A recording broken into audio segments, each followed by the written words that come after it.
Cuaca tidak bagus, suram dan agak menindas, tetapi awan di langit tidak gelap. Namun, matahari tidak keluar tetapi untungnya, udara masih segar dan bersih, dan tidak ada hujan juga. Awal turnamen round robin menandai pembukaan area istirahat para peserta. Turnamen round robin hari ini hanyalah bagian pertama dari turnamen dan 4 dari 8 grup akan tampil hari ini.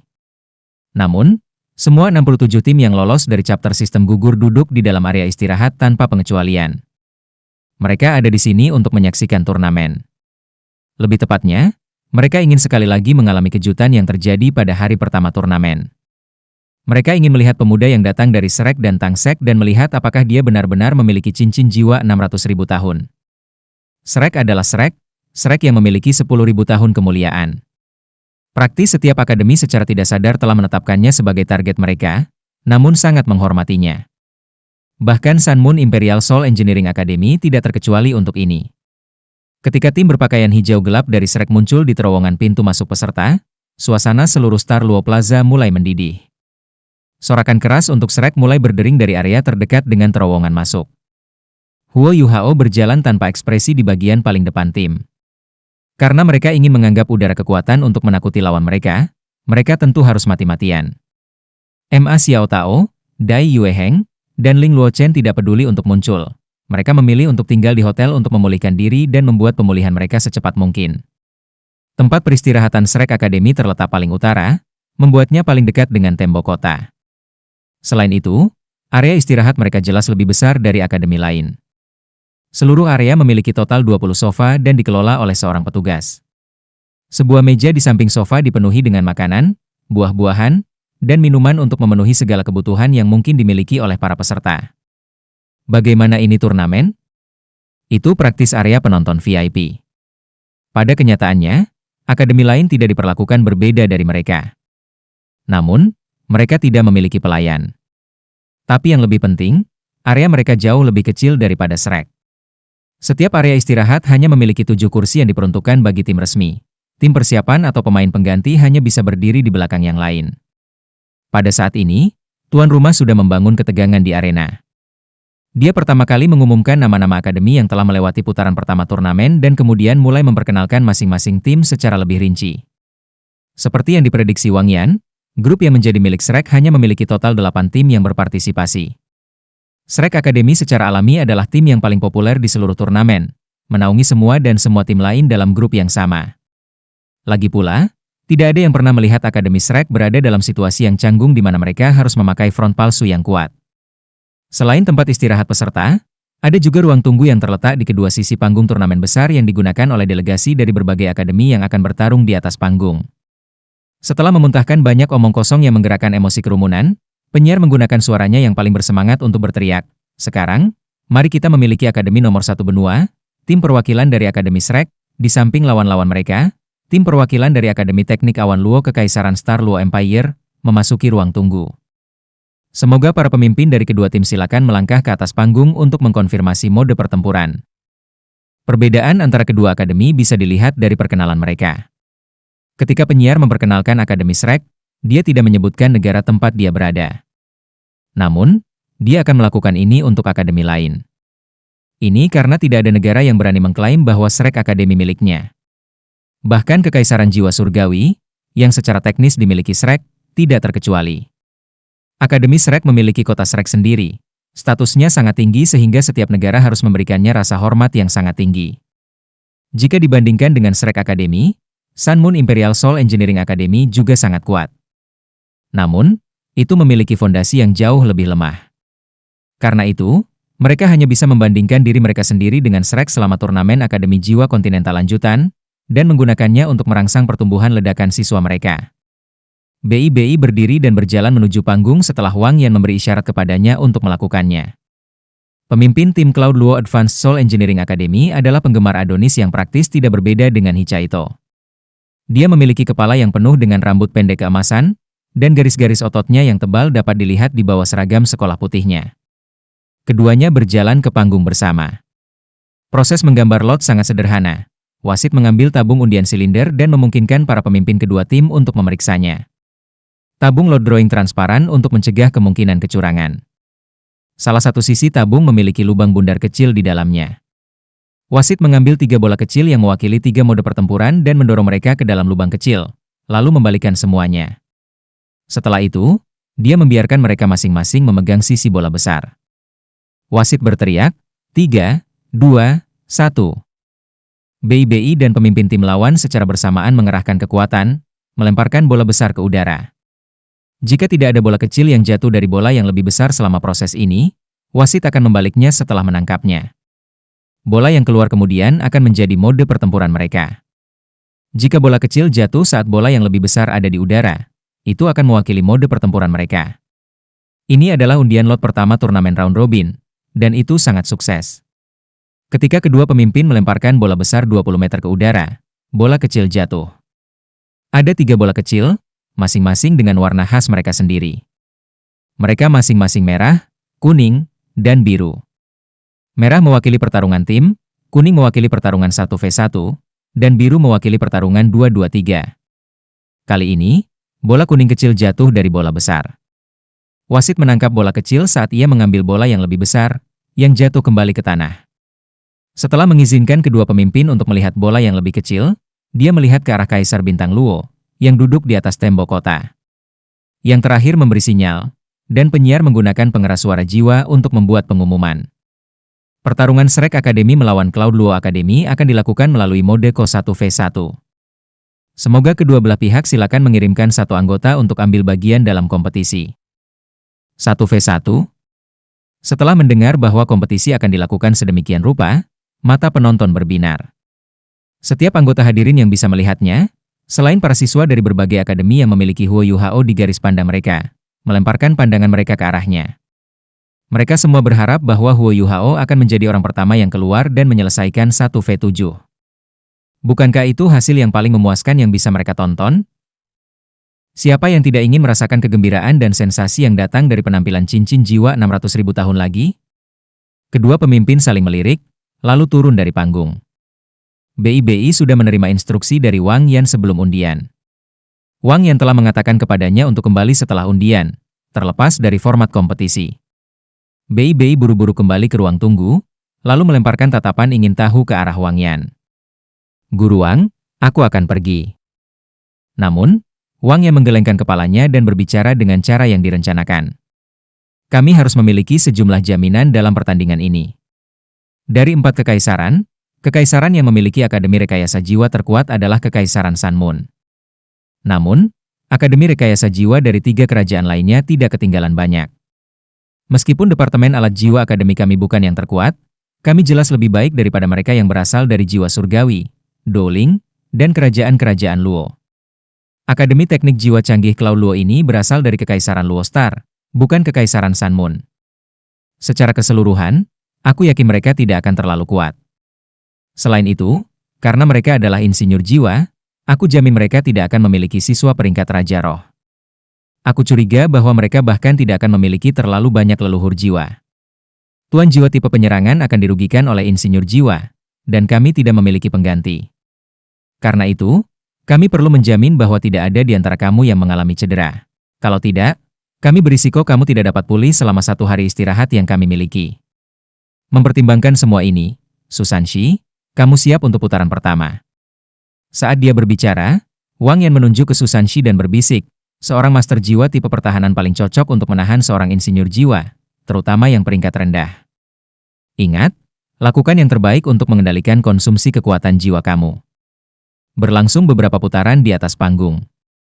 Semakin lama kamu bertahan dan semakin lama kami mengungkapkan siswa kami, semakin baik. Pergilah. Saat Susan Shi mendengar bahwa dia akan pergi dulu, dia segera berdiri dengan penuh semangat. Menekuk lengan kanannya, dia melenturkan ototnya dan berkata dengan bangga, awasi saja aku. Dengan itu, dia mengambil langkah besar menuju panggung. BIBI menoleh ke arah Hichaito dan bertanya, tidakkah menurutmu dia agak tebal?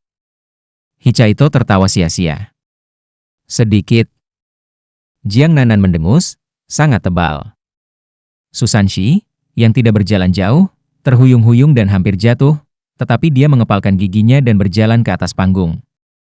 Siswa pertama yang dikirim oleh Akademi Cloud Luo tidak tinggi, tapi bahunya sangat lebar, dia bahkan agak gemuk. Kegugupannya terlihat di wajahnya saat dia menghadapi Susan Shi yang tinggi, Butir-butir keringat sudah bisa dilihat di dahinya. Akademi manapun akan merasa gugup saat menghadapi Akademi Shrek, ini sudah diduga. Di usia yang begitu muda, Huo Yuhao telah mengungkapkan kekuatan yang luar biasa. Bukankah orang yang agak tua di depannya lebih kuat dari juniornya? Ini tampak benar terutama ketika dia melihat penampilan sengit Susanshi. Dia mulai merasa lemah di dalam.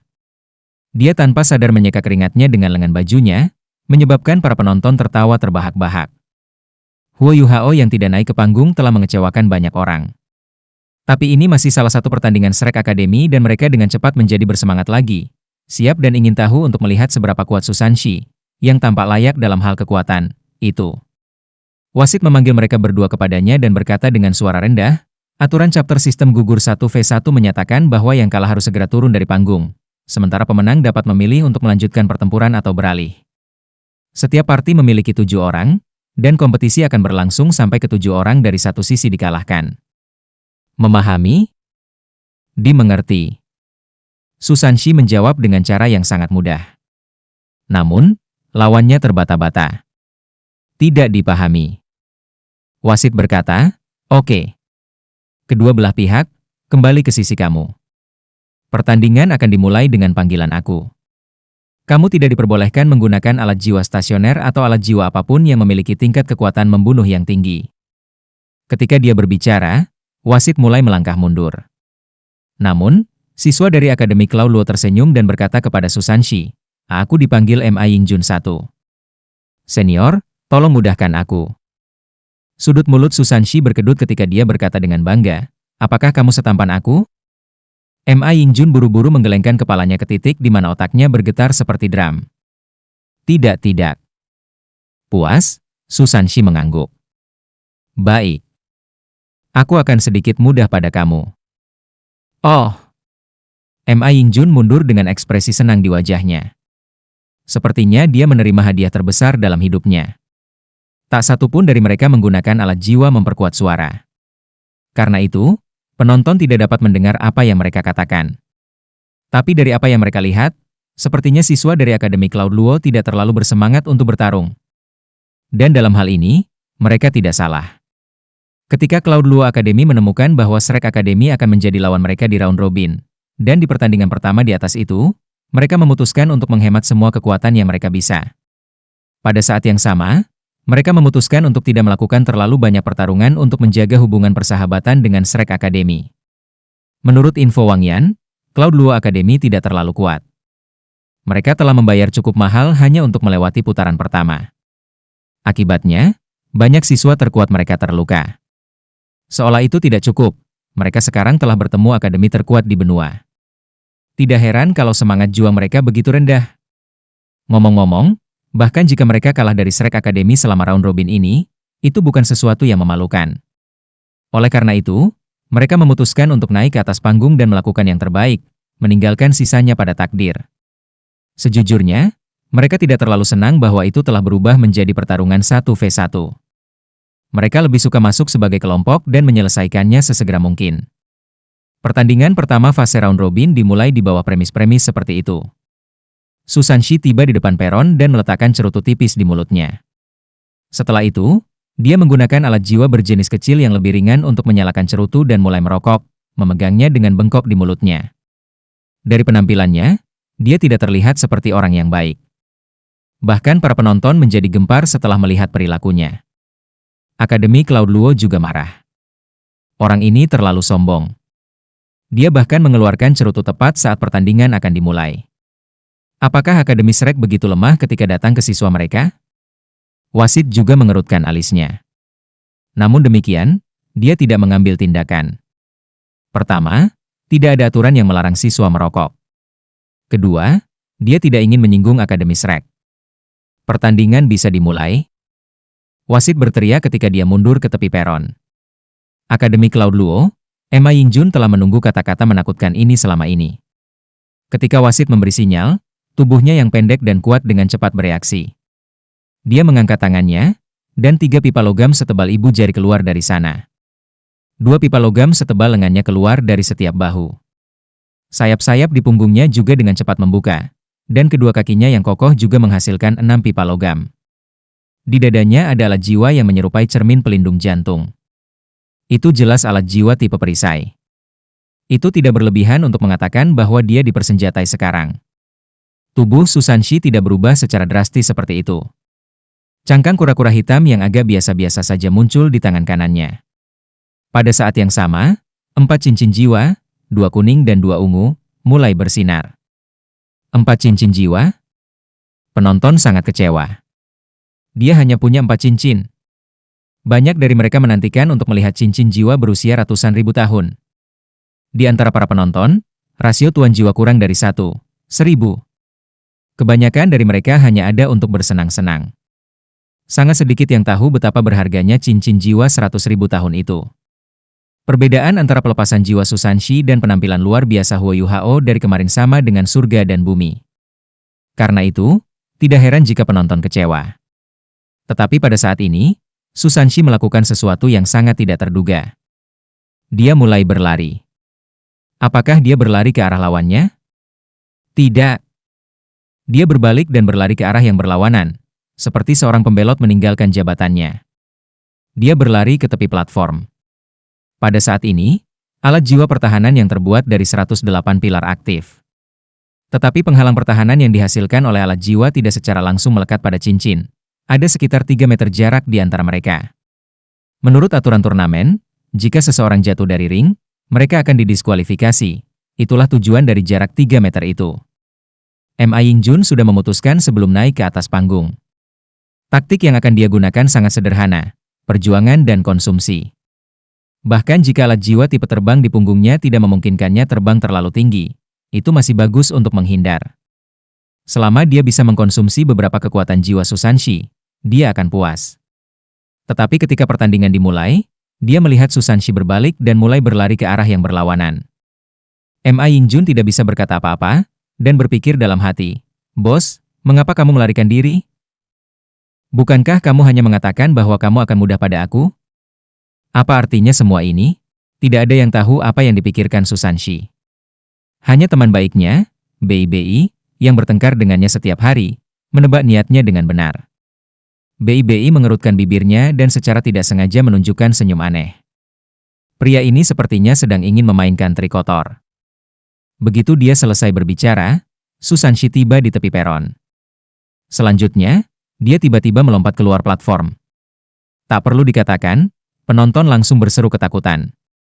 Bahkan Kaisar Star Luo Empire terkejut. Menurut aturan kompetisi, jika kaki kamu mendarat di luar platform, kamu akan didiskualifikasi. Apalagi Susanshi, yang berasal dari Shrek Academy, bahkan siswa dari akademi yang kurang dikenal tidak pernah melakukan hal seperti ini. Mengakui kekalahan tanpa mencoba? Situasi apa ini? Memang, situasi seperti apa ini? Susanshi memiliki ekspresi licik di wajahnya. Selanjutnya, cincin jiwa keempat di tubuhnya menyala. Cahaya cincin jiwanya yang berwarna ungu ribu tahun menutupi arena. Para penonton masih berseru ketakutan ketika sebuah adegan aneh diputar di depan mata mereka. Kulit kura-kura hitam Susanshi memancarkan sinar pucat. Segera setelah itu, yang melompat di luar ring dan akan bertabrakan dengan penghalang pertahanan bukan lagi dia, tapi Ma Yingjun. Dengan kata lain, Susanshi dan Ma Yingjun telah bertukar tempat.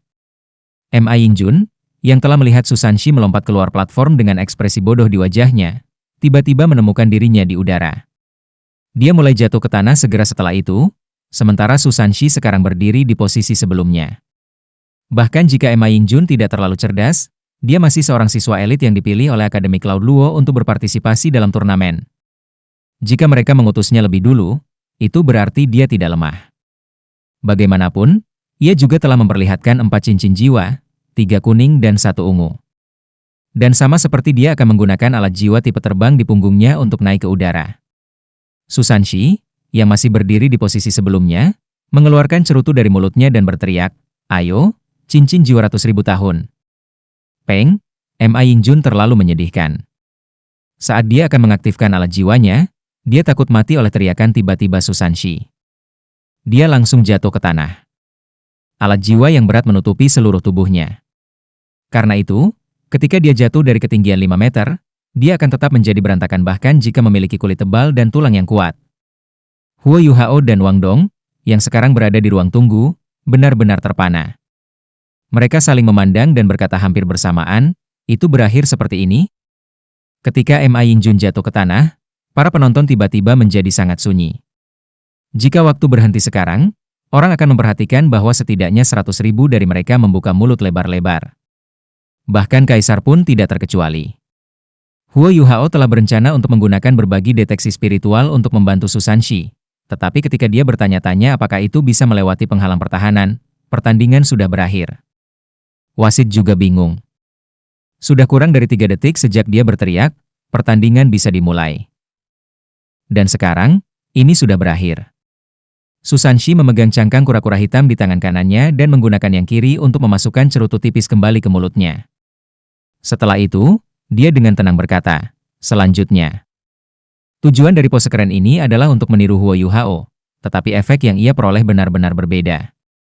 Setelah waktu hening yang singkat itu, para hadirin kembali gempar. Lebih dari 90% dari mereka tidak tahu apa yang baru saja terjadi. Apakah kekuatan misterius Akademi Shrek ini? Berdiri di samping platform, BBI menjelaskan apa yang terjadi pada teman satu timnya. Keahlian jiwa keempat Sanshi disebut Mysterious Underworld Replacement. Dengan keterampilan ini, ia dapat secara instan bertukar posisi dengan orang-orang dalam rentang tertentu. Keterampilan ini cukup bagus, dan di antara para penguasa jiwa tipe pertahanan, itu bisa dianggap hampir ilahi. Namun, ketika digunakan olehnya, itu sebenarnya terlihat sangat timpang. Cara dia menggunakan Mysterious Underworld Replacement membuatku tak bisa berkata-kata. Aku hampir merasa ingin menangis. Hichaito tercengang ketika dia berkata, Brother Sanshi benar-benar tak tahu malu. Seperti kata pepatah, sementara orang awam menonton untuk bersenang-senang, hanya profesional yang mengerti cara kerjanya. Para siswa dari Akademi Teknik Sansol Imperial Moon, yang duduk tidak jauh dari Shrek Academy, tidak merasa ingin menertawakan Susanshi. Mereka telah sedikit banyak menebak efek dari skill jiwa ini. Ketika dia naik ke atas panggung dan menunjukkan 4 cincin jiwanya, mereka menarik napas lega. Seseorang dengan 4 cincin jiwa seharusnya hanya menjadi anggota tim persiapan Shrek. Tetapi setelah melihat perisai di tangan kanannya dan trik yang telah ia gunakan, para siswa dari Akademi Teknik Sun Moon Imperial Soul mulai menjadi cemas sekali lagi. Kapten tim utama, M.A. Rulong, berkata dengan nada serius, seperti yang kamu harapkan dari Shrek Academy, mereka tidak kekurangan orang-orang berbakat. Ketika Susanshi kembali ke posisi semula, wasit akhirnya bereaksi. Dia dengan cepat pergi ke tepi platform untuk memeriksa Ma Yingjun, yang telah jatuh ke tanah dan sekarang berantakan. Susanshi juga datang, dan berbicara sambil masih memegang cerutu di mulutnya. Adik, apakah kamu baik-baik saja? Ma Yingjun tanpa sadar menjawab, aku merasakan sakit di mana-mana setelah jatuh. Bagaimana aku bisa sampai di sini? Bukankah aku bilang aku akan meringankanmu? Susanshi berkata dengan ekspresi tegas, karena itu, aku menggunakan cara termudah untuk membuat kamu jatuh dari platform. Lagi pula, tidak perlu berterima kasih padaku. Kamu bisa pergi sekarang. Dengan itu, dia melambaikan tangannya ke Ma Yingjun. Ma Yingjun juga secara tidak sadar melambaikan tangannya dan pergi ke ruang tunggu timnya. Apa yang bisa dikatakan wasit pada saat ini? Pemenang pertandingan pertama fase eliminasi 1v1 adalah Akademi Shrek. Ma Yingjun tiba di ruang tunggu timnya. Setelah merenung sebentar, dia dengan bingung berkata kepada kapten timnya, Kapten, apakah aku baru saja ditipu? Kapten tim Cloud Luo Academy menampar kepalanya dan melolong. Idiot! Akademi benar-benar kehilangan mukanya berkat kamu. Xiang Yu, kamu selanjutnya. Iya. Seorang gadis segera berdiri dari tim Cloud Luo Academy, dengan cepat memanjat ke platform. Cantik. Mata Susanshi berbinar ketika dia menatap gadis yang terlihat militer di depannya. Penampilan luar Susanshi tidak terlalu buruk. Dia memiliki wajah persegi dan hidung serta mulut yang berbentuk normal. Meskipun dia tidak seanggun dan seilmiah BBI, dia masih bisa dianggap tampan.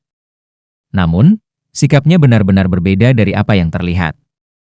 Xiang Yu, yang berdiri di seberangnya, adalah seorang wanita setinggi 1,7 meter yang tampaknya berusia sekitar 18 atau 19 tahun. Meskipun dia bukan kecantikan yang tiada taranya, dia masih memiliki sosok yang sangat ramping, terutama untuk sepasang kakinya yang panjang, yang menonjol. Jubah bentuknya lebih jauh berfungsi untuk menonjolkan sosoknya yang sangat cantik. Seorang cabul seperti Susanshi akan mulai mengamati wanita di depannya dari bawah ke atas. Jadi, hal pertama yang dilihatnya adalah paha langsing dan bulat. Ketika penglihatannya mencapai dadanya yang ceria, pupil matanya langsung melebar. Mulutnya sedikit melebar, dan sepertinya dia akan mulai ngiler. Untungnya, dia tahu bahwa Jiang Nanan masih menatapnya. Dengan demikian, dia memaksa pandangannya yang mesum menjauh dari dada Xiang Yu dan dengan paksa menelan air liur yang telah berkumpul di sisi mulutnya. Chang Yu tidak jauh lebih tua dari Susanshi, tapi dia memang punya pacar. Dia jelas melihat kinerja Susanshi tadi, jadi dia segera mengangkat alisnya dan bertanya, "Apa yang kamu lihat?" Susanshi hampir tanpa sadar menjawab, "Roti kukus." "Kamu..." Chang Yu segera menjadi marah, lalu menembak lurus ke arahnya. Mungkin karena fakta bahwa wasit tidak tahan untuk terus menonton tampilan vulgar orang tertentu, ia langsung berteriak, "Mulai!" lalu mundur ke belakang. Gaya bertarung Chang Yu benar-benar berbeda dari gaya Ma Yingjun. Dia memiliki sepasang bilah panjang yang terselubung di punggungnya, yang kemudian dia singkirkan saat tubuhnya melesat ke depan.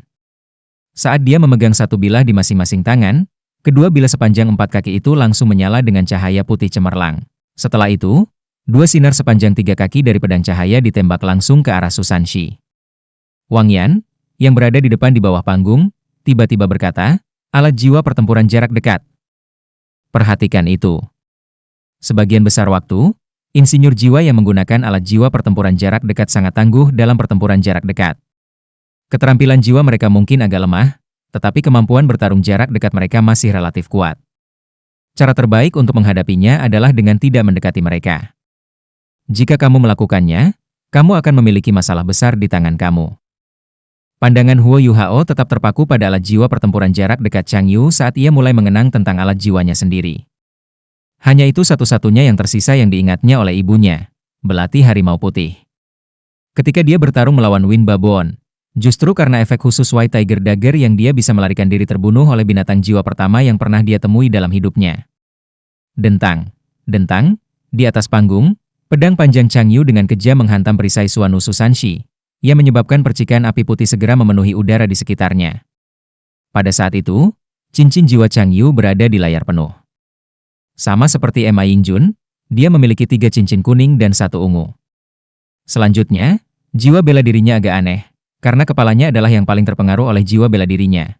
Rambut aslinya keemasan mulai berubah menjadi abu-abu, dia tumbuh jauh lebih tinggi, dan otot-ototnya sekarang sangat besar sehingga melotot. Matanya juga berubah menjadi kuning kristal. Bibirnya sedikit menonjol keluar, mengungkapkan apa yang tampak seperti gigi taring. Jiwa bela diri tipe anjing? Terlebih lagi, ini tampaknya sangat kuat. Jiwa bela diri seperti ini relatif baik, karena memperkuat penggunanya dengan jumlah besar. Mempertimbangkan kemampuan Chang Yu sebagai insinyur jiwa tempur jarak dekat, bisa dikatakan melengkapi dirinya dengan sangat baik. Satu-satunya kelemahan dari jiwa bela diri seperti ini adalah bahwa estetika akan hancur ketika dia mengaktifkannya. Ketika dia melihat ini, Susanshi jahat berteriak ketika dia memblokir serangan Chang Yu dengan perisainya. "Hantu!" Teriakannya membuat Chang Yu yang sudah mendidih segera meluncurkan badai pedang ke arahnya saat dia menebasnya dengan marah. Meskipun Susanshi berbicara banyak omong kosong, dia tampaknya hanya air bak pada saat ini. Satu-satunya yang dia lakukan adalah tanpa henti menyesuaikan posisi Shield of the Suanu Turtle ketika dia meringkuk di belakangnya, yang membuatnya seolah-olah tidak punya niat untuk menyerang. Ledakan dahsyat yang datang dari panggung, di samping adegan Susanshi benar-benar dihancurkan sekali lagi, menyebabkan kegemparan dan rasa kebingungan yang umum menyebar di antara para penonton. Dari sudut pandang mereka, Huo Yuhao dan Susanshi keduanya dari akademi yang sama. Tetapi jika memang begitu, mengapa ada celah yang begitu besar di antara mereka? Aktivasi alat jiwa menguras sedikit kekuatan jiwa. Selain itu, pengurasan kekuatan jiwa seseorang berbanding lurus dengan kekuatan alat jiwa pertempuran jarak dekat yang digunakan. Sepasang bilah Chang Yu adalah alat jiwa pertempuran jarak dekat kelas 3, sehingga mereka relatif luar biasa dalam hal kekuatan. Saat dia tanpa henti menuangkan pukulan kuat tanpa memperhatikan kekuatan jiwanya, Susanshi secara bertahap mundur, langkah demi langkah. Namun, meskipun berkultivasi kuat, dia akhirnya kehabisan energi. Setelah satu lagi ledakan pukulan, dia mulai merasa bahwa dia terlalu melelahkan kekuatan jiwanya. Susanshi, di sisi lain, masih 10 atau lebih meter dari tepi panggung, meskipun terus mundur. Bukannya Chang Yu tidak berusaha menemukan kelemahan dalam pertahanan Susanshi. Namun, Penggunaan yang terakhir dari Shield of Suanu Turtle sangat pintar. Tidak peduli bagaimana dia berusaha menyerangnya, dia selalu dapat memblokirnya tepat waktu. Lebih penting lagi, setiap kali dia mencoba menyerangnya dari arah lain, Susanshi yang mundur malah akan mengimbangi langkahnya, lalu mundur ke arah lain. Dengan cara ini, Chang Yu tanpa sadar memilih untuk menyerangnya secara frontal. Karena kekuatan jiwanya yang berlebihan, pedang Chang Yu mulai melambat. Pada saat itu, sudut mulut Susanshi meringkuk menjadi senyuman. Aku tidak tahan lagi. Cepat, lebih kuat, lebih kuat. Bajingan. Mata besar Chang Yu berputar, lalu dia menghirup udara dengan deras. Dia dengan paksa mengumpulkan kekuatan jiwa di tubuhnya, lalu mengintensifkan kekuatan bilah yang dia pegang saat dia sekali lagi memaksa Susanshi untuk mundur ke belakang. 10 meter, 9 meter, 8 meter, 5 meter, 3 meter, 1 meter. Akhirnya, di bawah serangan Chang Yu yang tak henti-hentinya, Susanshi akhirnya dipaksa ke tepi panggung. Saat ini, dia akan jatuh jika dia hanya mengambil satu langkah mundur. 4 cincin jiwa Chang Yu terus berkedip selama serangan sebelumnya, tapi dia sepertinya tidak menggunakan kekuatan jiwa di permukaan. Ini adalah salah satu karakteristik unik seorang insinyur jiwa. Ketika dia memilih cincin jiwanya, Chang Yu telah memilih yang akan meningkatkan kekuatan dan kecepatannya. Dengan cara ini, dia bisa menebus kekurangan yang dimiliki oleh jiwa bela dirinya. Lebih jauh lagi, kekuatan pertarungan gabungannya setelah menggunakan alat jiwa akan jauh lebih besar dari apa jadinya jika dia tetap menjadi master jiwa sederhana. Tepat ketika dia akan berhasil dan memenangkan pertarungan, 2 cincin jiwa terakhirnya secara bersamaan menyala, sementara bilah kembarnya yang sebelumnya memancarkan cahaya putih sekarang memiliki kilau hijau samar bagi mereka. Kekuatan jiwa yang kuat dan bergelombang yang mereka pancarkan menyebabkan bahkan udara di sekelilingnya terdistorsi. Bilahnya kemudian melesat ke depan saat menyerang ke arah Susanshi dengan serangan habis-habisan. Dia menang. Ketika Chang Yu menyerang ke arah Susanshi dengan 2 pedangnya, setiap siswa dari Akademi Cloud Luo, termasuk dia, memikirkan ungkapan yang tepat ini. Mereka semua tahu seberapa kuat dia. Jika dia meluncurkan serangan habis-habisan, bahkan ahli peringkat Raja Roh tidak akan bisa menerima pukulan langsung darinya. Apalagi Susanshi, yang tidak memiliki jalan mundur. Namun, tepat ketika pikiran kemenangan muncul di benak mereka, mereka langsung berubah menjadi pikiran keheranan. Tepat sebelum bilah Chang Yu menghantam perisai Suanu Turtle Susanshi, tubuh Susanshi tiba-tiba berkedip ke samping. Pada saat yang sama, dia miring sudut perisainya, yang menyebabkan pisau kembar Chang Yu praktis meluncur melintasi permukaan perisainya. Memang benar bahwa Susanshi telah dipaksa ke sudut arena, tetapi pada saat yang sama, Chang Yu sendiri juga dipaksa ke sudut itu. Ketika dia merasakan pedangnya menyerang udara tipis, momentum yang membawanya segera menyebabkan dia terbang dari panggung. Kesalahan terbesarnya jatuh pada rencana Susanshi. Keterampilan pengambilan keputusannya jelas terpengaruh ketika dia menjadi marah olehnya. Dikombinasikan dengan serangkaian serangan yang telah memberinya keuntungan absolut dalam pertempuran mereka, dia melupakan hal yang paling penting. Meskipun Susanshi adalah master jiwa tipe pertahanan, dia tidak harus memblokir semuanya. Dia juga bisa menghindari serangan. Susanshi tidak mengelak dari serangannya ketika dia melakukan serangan, namun dia tiba-tiba mengubah gerakannya pada saat yang genting ini. Chang Yu tidak punya waktu untuk bereaksi. Saat dia melewati Susanshi, Chang Yu segera sadar. Namun, sudah terlambat baginya untuk menusukkan pedang ke tanah untuk menstabilkan dirinya. Susanshi dengan gesit membalikkan perisai penyusuanu di tangannya, lalu dengan ringan menampar flat itu pada pantat Chang Yu yang menonjol. Pak, yang renyah terdengar. Dikombinasikan dengan momentum yang dimiliki Chang Yu ketika dia maju ke depan, ini adalah sedotan yang mematahkan punggung unta. Chang Yu segera jatuh dari panggung dan berguling ke depan. Ini adalah pertandingan kedua berturut-turut di mana perubahan dramatis terjadi. Susanshi telah menerima pukulan dari Chang Yu sejak awal. Sebenarnya, dia tampak seperti akan pingsan kapan saja, namun dia masih bisa mengubah kekalahan menjadi kemenangan. Apakah ini benar-benar hanya kebetulan?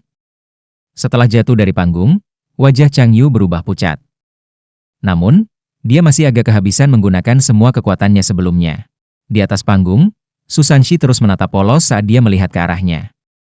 Dia mengangkat bahu, lalu berkata, "Kamu tidak bisa menyalahkanku.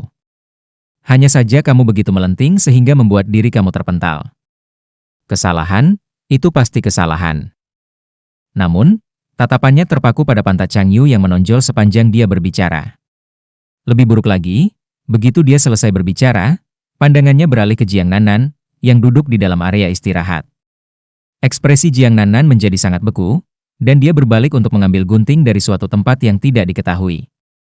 Dia kemudian mengambil buah memanjang dari meja di depannya. Menggunting.